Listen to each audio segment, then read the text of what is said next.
Diamond. And Ken, you and I have known each other for quite a while when you first started Win the View back in the day. But you will have a long career in recruiting and sales recruiting specifically. And you also sit on the kind of the career side with your Win the View product. So we're excited to have you here today. Thanks for joining us. Yeah, thanks for having me. I appreciate it. Yeah. So tell me a little bit. I know that we've been back and forth a little bit by email. People are seeing some shifts in the market, and we'd love to hear if you're seeing them too. And if you're joining us here live, put in the chat some of what you're seeing or questions you have for Ken, because he'd be happy to answer those. So one of the things that I'm hearing from people is more rounds of interviews. Are you seeing that too? Is that showing up in your world? With my accounts, I haven't noticed that. It's just Okay. they're very thorough. They're expecting highly qualified people. So that's one of the biggest things that, send us candidates that are qualified. And it's always been that way. But I haven't necessarily seen more rounds. There's more video integrated into the interviews, obviously with Teams and Zoom. But I spoke to a couple other recruiters today, and they said that they haven't really noticed that either. It's just that you really have to pinpoint the qualifications and provide, candidates that fit the bill.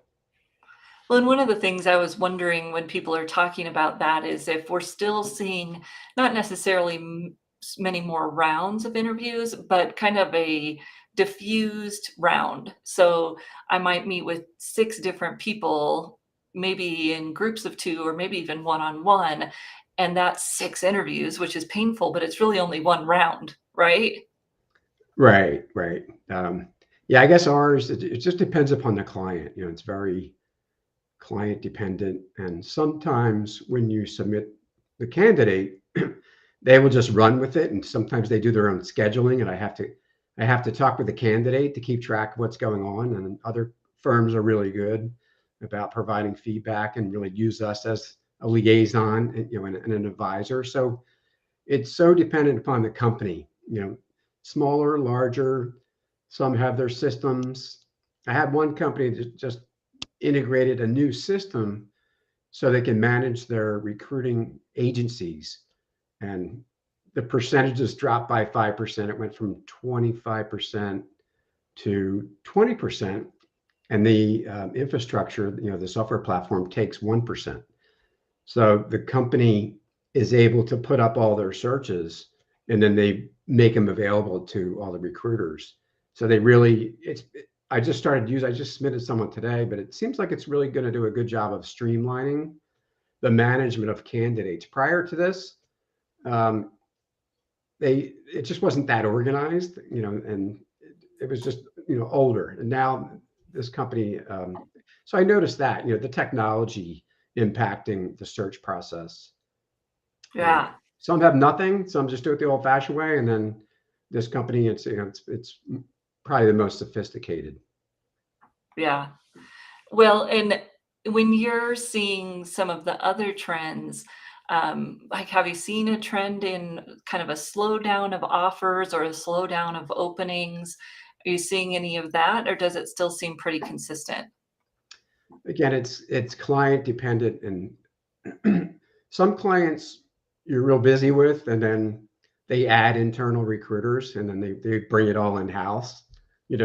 So as doing what we do, you're continuously doing business development. You always have to be looking for new companies, new business.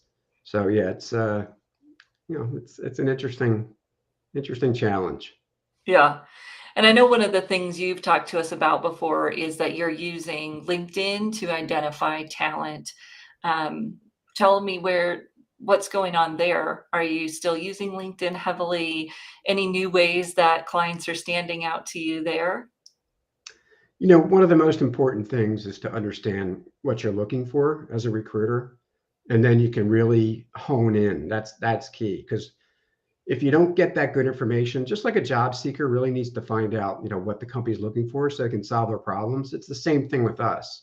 We have to really understand, and hopefully from the hiring manager, what they're after. So then you can approach your LinkedIn search with a lot more accuracy and much less wasted time.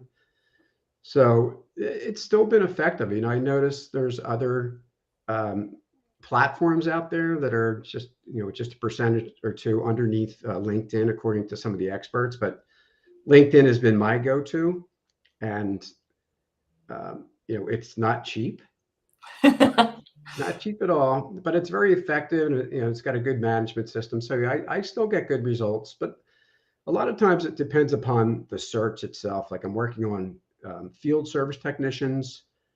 This company will hire field service technicians in every city as long as they're close to an airport. They're growing. They're in food packaging and processing automation. Right. So that way I could just hone in on field service technicians, mechanical, electrical, field service. The travel part is key. So if you know what you're looking for, LinkedIn, it still yields some pretty good results. The Right. posting, the postings, I very specific about the location for a position. You have to be in this area. Are you within driving distance to this area? And people will apply and say, no, I'm not within. Like, well, why? And you can X those people out. I didn't decide to do that. But then you have Right. folks that apply from other states. So it's the old, needle in the haystack. And the postings, it only takes one, but you know, I find my results are better when I'm doing a proactive messaging with the right criteria. Yeah, and of course, the candidates then have to think about, do they have their profile set up so that you'll find them when they're searching for those terms? Because if they don't have it set up, you're not gonna pull them, right? Right. It's interesting when you get a referral and then you look at their LinkedIn profile, maybe they have like, I don't know, 56 connections, and there's hardly anything on LinkedIn. I'm thinking, well, I never would have found that person unless I got the referral from, this other person I was speaking with. Right. So tell us a little bit about what you're seeing in terms of salary. I know that Lucy put in here and Dan that they're seeing lower salary, lowballing, and maybe it's not lowballing, right? It's maybe just that salaries have cooled off a little bit. What are you seeing in your sectors that you're recruiting for?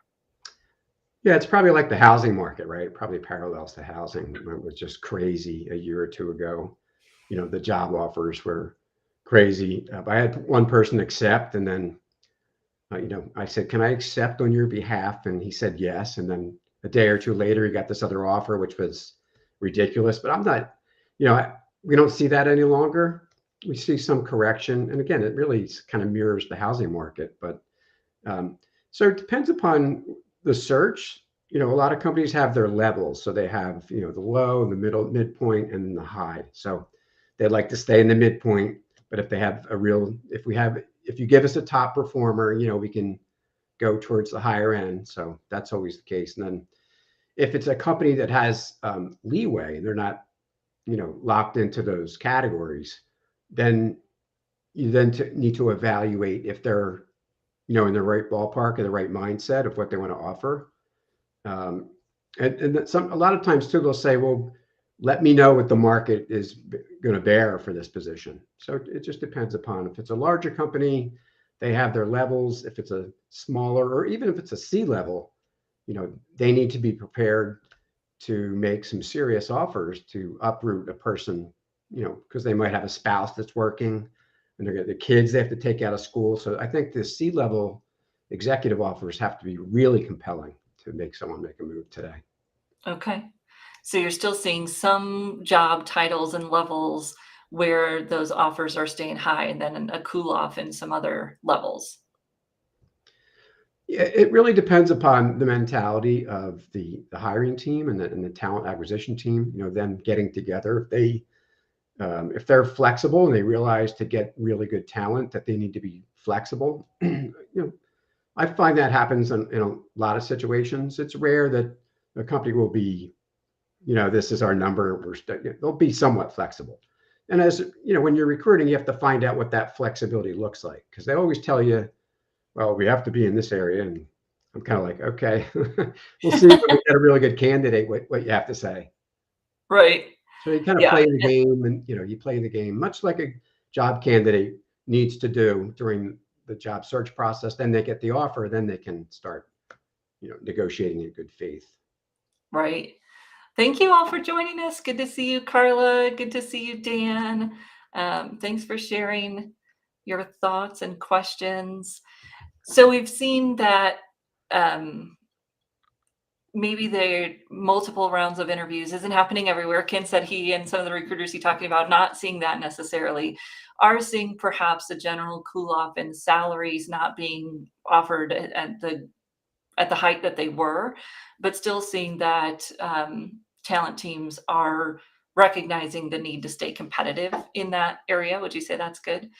And then I also hear you saying that negotiation alive and well, right? You're negotiating, and then your clients are still welcome in most cases to negotiate, right?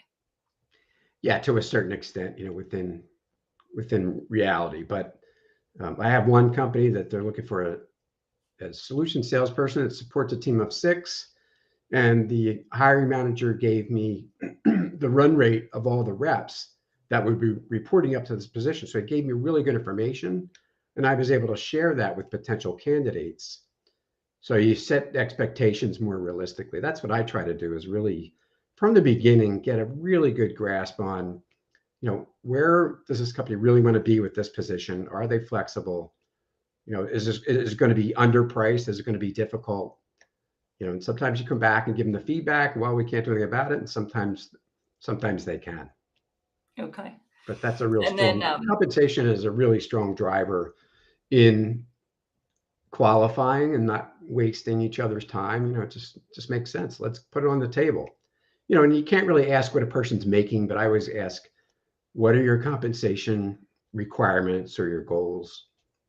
And then you listen, and then hopefully you hear transparency and realistic expectations, but you never well, and I know. think that's an important point for those of us that are in career services, because we often tell people, not to share their salary requirements.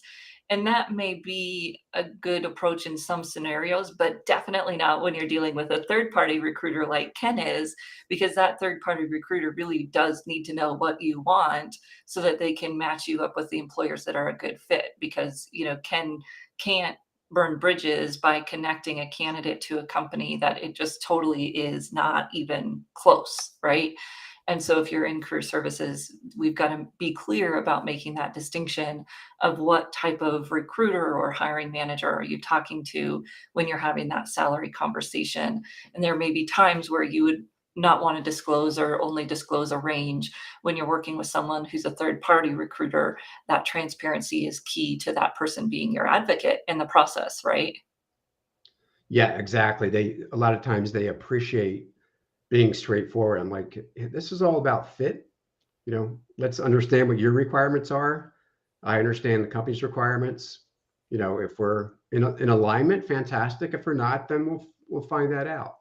But the compensation, I usually try to hit that early so that you can talk for 45 minutes and then discover that compensation's not aligned, and it's really not a very efficient way to do it. Right.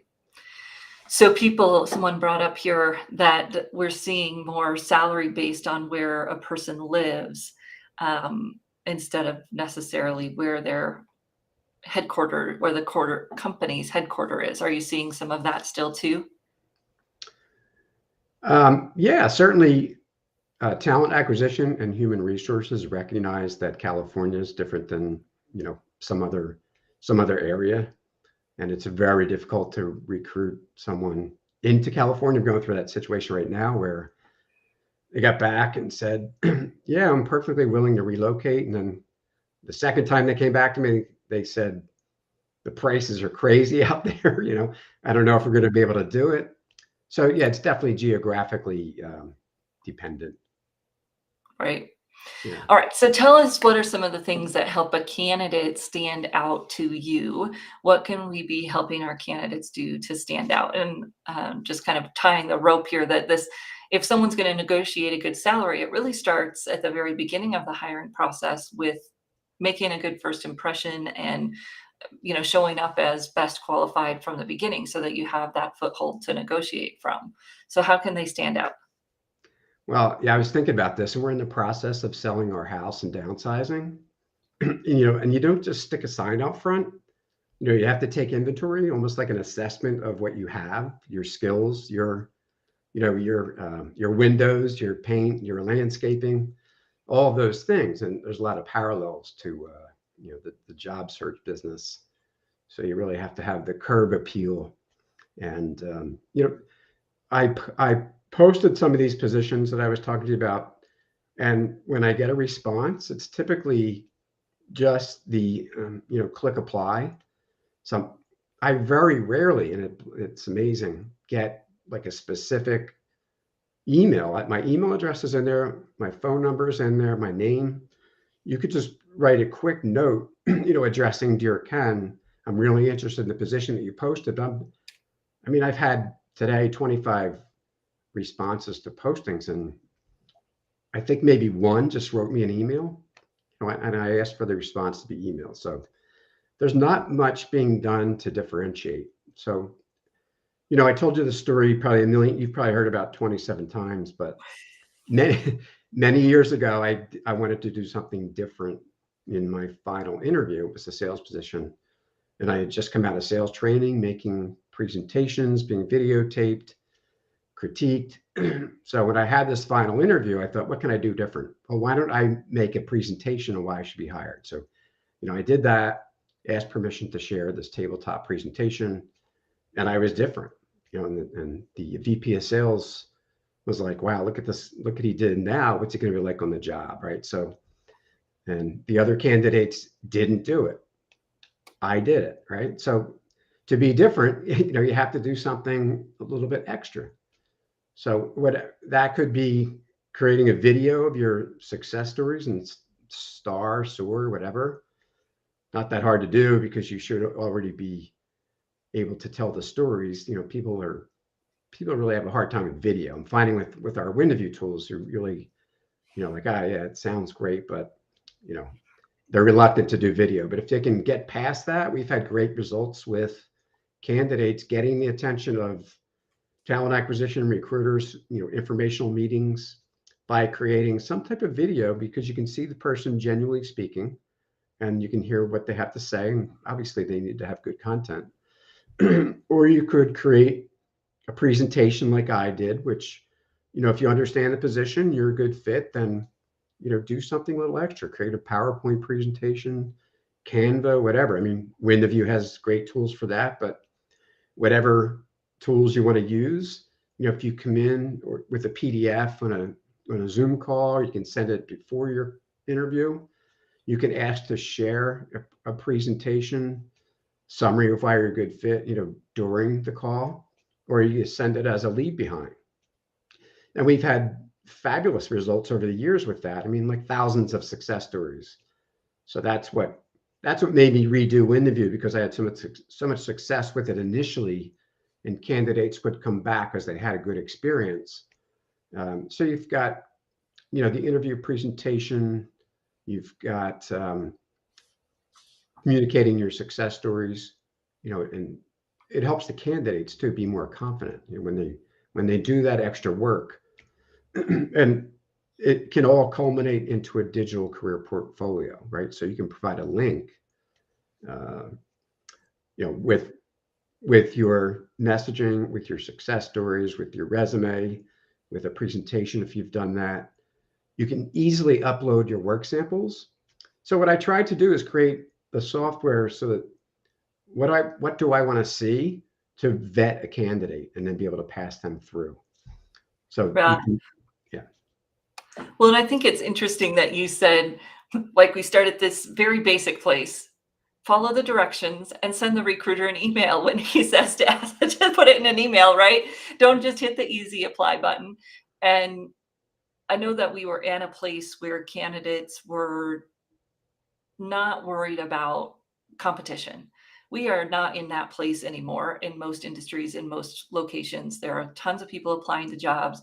And I would say that at the very least, taking it one step further, connect with a human, even if you don't want to do video, like you said, Ken, just send the email, quick, quick letter in the email of why you're interested in this role, all the way up to creating a digital portfolio and being able to share that, and then kind of every step in between. And what I love about Win the View is that people can expand it. If you don't want to do a presentation, fine, that might not fit for your industry, but you can still use the digital portfolio tools as a follow-up, as a thank you for your time, or maybe even in that initial message to the recruiter of, this is what I'm wanting to do, and right size that for whatever fits your industry. Maybe Mhm. video isn't appropriate early on for whatever reason, then you could just have the kind of PowerPoint looking pieces of your portfolio that tell your success stories. And so having that together can help you make that connection.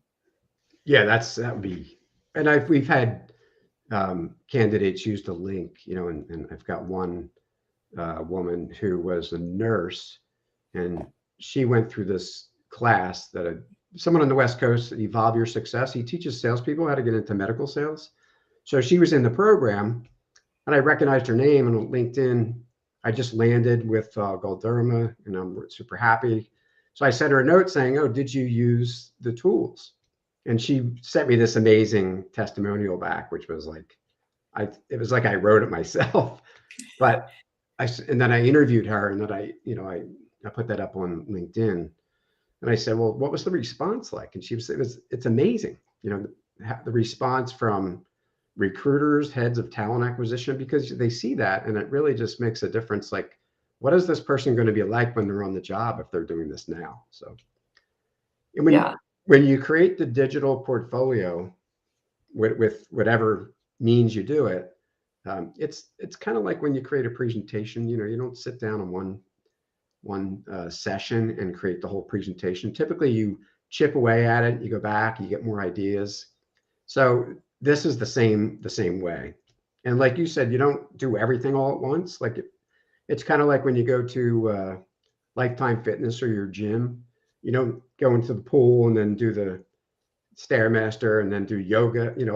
Only an hour and Right, a you stay half. constant. You chip away at it, and you work at it, and anyway, so that's Yeah.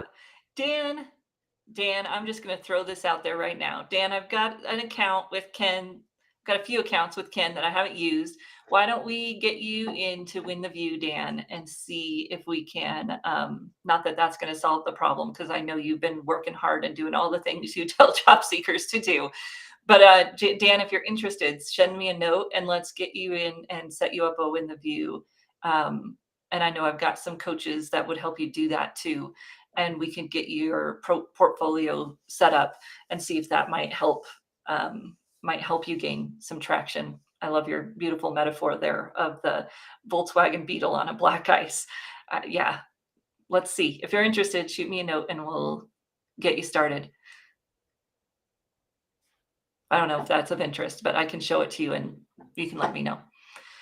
So, Ken, you and I sat down, I don't know, now it's been more than a year ago because I was still in Utah and it's been a year since we left Utah almost, but just this idea that it's the pre-work, setting up your interview stories, preparing the portfolio, which is double whammy, right? Not double whammy, two birds, one stone, that you're creating your interview stories that you're going to use in the interview. Now you've got them in this portfolio that you can share later. But then the thank you, I love the thank you pages where you can customize the thank you to someone after an interview, highlight the success stories you want to highlight, put in a little thank you video if you want to. It just makes it this very cool tech thing really easily because you don't have to have a website and have all these different pages on your website. You just have this portfolio and then you can pull in the pieces that you've already created. I love that. I love that follow-up piece to it. I think that is a huge differentiator on the back end when, what do they say? 75% of people don't send a thank you at all. So now not only are you one of the 25% sending a thank you, you're sending like this amazing bomb video personalized thank you that just stands out. Yeah, I use the tools myself for business development. So if I have a meeting and it's, whatever opportunity, it could be a single practitioner, career coach, resume writer, or it could be a, multi-person outplacement firm or even bigger. So after that call, I'll get on to you go into the personal branding section and you just go right to create video. I don't even do the text. I just go right to create video because it's fresh in my mind. And it might be 3, 4, 5, 6, 7, 8 takes, but I'll say thank you very much. It was great, and I just recap our meeting and talk about next steps, and it's kind of a call to action. So it's worked out great. So what I do is I've got my own portfolio, and then I just duplicate that portfolio, and then I can change the headings super easily. The success stories, or it could be case studies for career coaches, they're already in. So the ability, once you create your primary portfolio, it's super easy to customize it for the next situation. So for job candidates, one could be for Deloitte, the next one could be for Google or EY or whoever. You can change that. You can also adjust the colors, for the corporate color of the company that you're interviewing with. So Yeah. So we're talking about Win the View, which is a tool that Ken created, oh, a while ago, because you had started it before I even met you, in what have been like early 2010 or so. that's about right. I was at some conferences with CDI and Wendy Anelo and Louise and in Yeah. Baltimore, the Inner Harbor, and yeah, and Yeah. that was just based on the interview presentation builder. Then we added the success story. Then I added personal branding pitch, and then career portfolio. And then I looked at it. The navigation was old, 10 years old, so we decided to redo it and incorporate a lot of video and better graphics. Prior to the pandemic, and when the pandemic hit, I was like, we have to do this. Yeah. Yeah. So anyway, Yeah, especially now with everything being video, people being virtual. So the portfolio pieces, you can have a branding statement, you can put your resume in there, but it's really the success stories. What us career coaches would have people create is kind of their success story library. You can put those into a portfolio. Then you can create a presentation. You can have those success stories on, a website. There's a lot of different ways you can use those success stories in the platform. So if you're interested, Ken, connect with Ken. He will show you more. He can do a demo for you, and just a great tool. I agree. I will also share, Ken, that we have our certified interview and compensation negotiation coach coming up in May. It starts May 3rd. And as part of this program, so we go through obviously all the intricacies of helping someone prepare and perform in an interview, negotiate their salary. And then we also talk about tech tools that can help coaches better prepare and present candidates. And we talk about Win the View. I know that we have a large group of the first cohort that started doing Win the View after this class.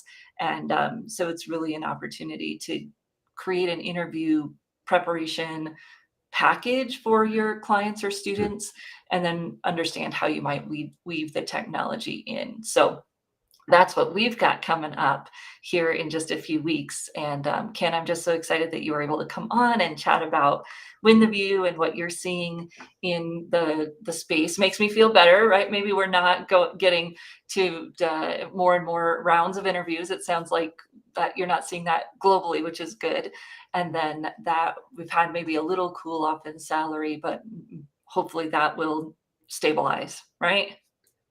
right, I agree. Just a lot of it depends upon the industry, the product or the service, the location. There's a lot of variables there, so it's hard to make general statements, as a recruiter. So just Yeah. that's my perspective and my clients that I deal with. So, but I thank you very much for having me on. I really appreciate it. It's always a pleasure. Yeah. Yeah. Yep, feel free to come back. Next Tuesday, we've got another guest who's actually also in recruiting, but specializes in recruiting people, neurodiversity or with different abilities. And so we're going to have another recruiter next week. And if you follow up with Ken and get a demo of Win the View, you'll have another great tool to help your clients. So thank you, everyone. And we'll see you next Tuesday for the new and the next in careers. Thank you very much.